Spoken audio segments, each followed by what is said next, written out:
的，直的好像没办法用哦。它那个头不能拔开吗？这个直的不能用。它不能转接头。它这个是汽车直的，所以运气不好就弄到这种直的就没办法用。它这个不是转接可以再拔？不是不是。他刚刚怎么插的？啊，这样。然后只有一球。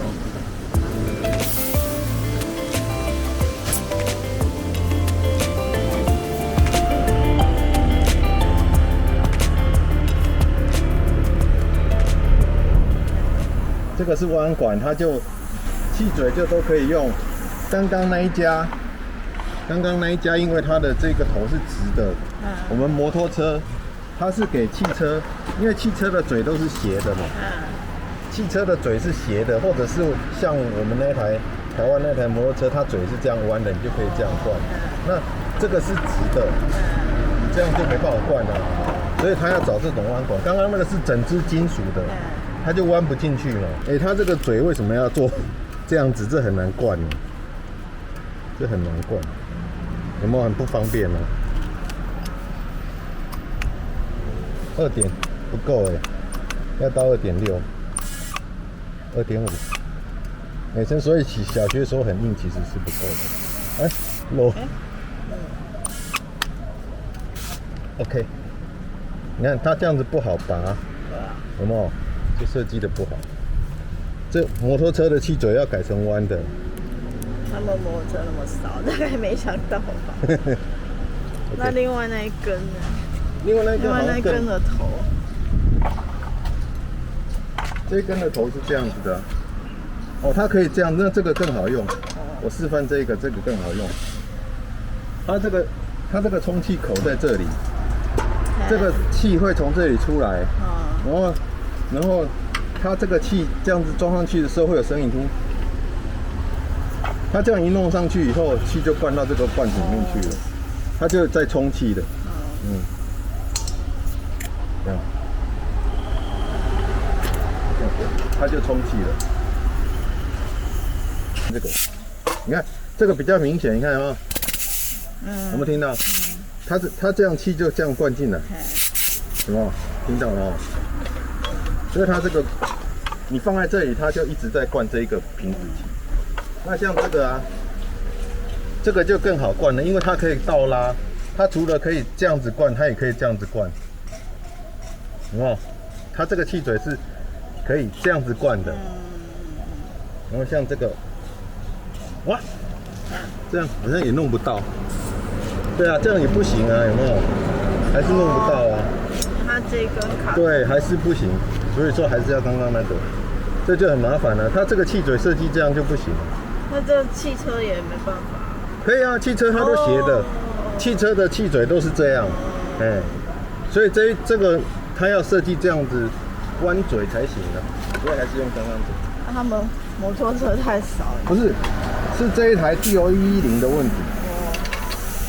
它这个 DO110，它那个气嘴其实只要换一个就好了，换成像台湾都是弯的啊，台湾的气嘴几乎都是弯的，台湾的这根气嘴几乎都是装弯的。这边比较好。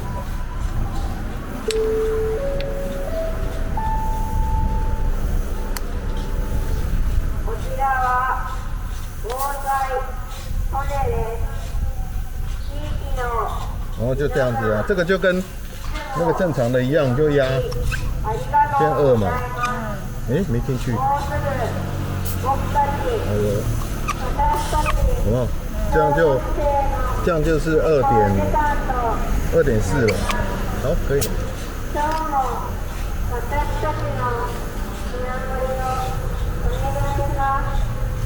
好 ，OK。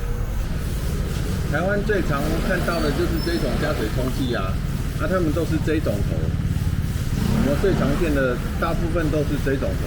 这种打气管最简单的嘛，它不会挡到，它最方便。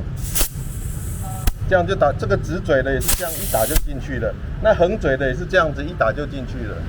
横的也能打，直的也能打。台湾都是这种管子最方便，什么嘴都直嘴、横嘴、斜嘴都能打。因为刚刚那种气嘴啊，它是没有附表的嘛，它最阳春的都没有附表的，所以说用这种打，通常都要自备一支胎压表、胎压计来测量说你打进去的轮胎压是多少。那台湾还有另外一种常见的加油站自助打气，就是这种比日本还高级的，它连胎压都帮你设定好了，你就打它，气压到了它就自己会停。像这个，它预设都是打32 psi 嘛，台湾喜欢用 psi， 日本他们都用公制，日本他们都是用几 kg 米平方的压力。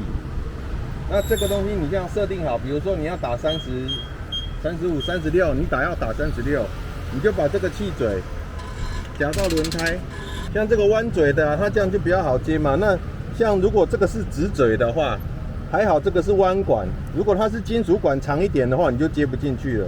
那这种的就是把它接上去，它冲到那边达到了，它就自动停止，你什么都不用测量，它会哔哔哔。达到了它就自动停止，你什么都不用测量。